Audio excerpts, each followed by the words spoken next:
বৃষ্টি পরিস্থিতি নিয়ে আরো জানবো। আবহাওয়া অফিস থেকে যুক্ত হচ্ছেন সৈকত খান। সৈকত, ঢাকার আবহাওয়া এখন কেমন দেখছেন? সবশেষ কি তথ্য আছে এই মুহূর্তে আপনার কাছে? আবহাওয়া অফিস থেকে কি জানিয়েছেন সেই বিষয়টিও জানাবেন।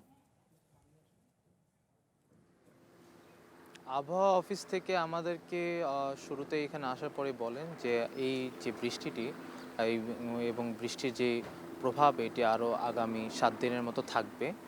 যদিও তারা বলছেন যে মে 3 থেকে 4 তারিখের মধ্যে এটি থেমে যাবে। আর ঢাকার পরিস্থিতি যদি বলি, ঢাকাতে সবচেয়ে কম বৃষ্টিপাত হলেও ঢাকার যে নগরবাসী এবং নগরবাসীর যে থাকার যে নগরবাসীর কারণে সবচেয়ে বেশি জনসংখ্যা হওয়ায় এখানকার যে ভোগান্তি, এই ভোগান্তির চিত্রটি আসলে সবচেয়ে বেশি ছিল। আর কারণ সকাল থেকেই যে বৃষ্টিটি হয়, সকাল 7টা থেকে শুরু হয়, তখন অফিসগামী মানুষদের বাসা থেকে বের হয় এবং স্কুলের যে ছাত্রছাত্রীরা আছেন তারা আসলে স্কুলে যাওয়ার জন্য, অফিসে কর্মস্থলে যাওয়ার জন্য মানুষজন বাসা থেকে বের হতে তাদের সমস্যা দেখা দিচ্ছিল। এবং অপরদিকে যদি বলি যে যানবাহনের যে একটি দুর্ভোগ বলতে যে সাধারণত রিক্সার যে ভাড়া আসলে বাড়িয়ে 20 থেকে 30 টাকা বেশি চাওয়া হচ্ছিল।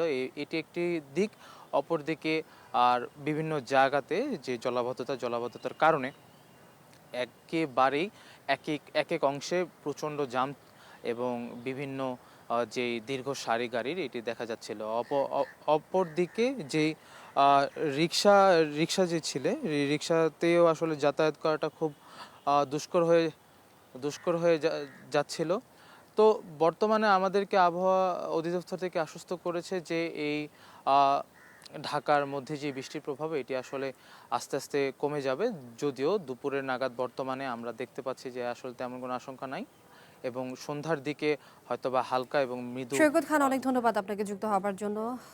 আবহাওয়া পরিস্থিতির খবরাখবর জানাচ্ছিলেন সৈকত খান।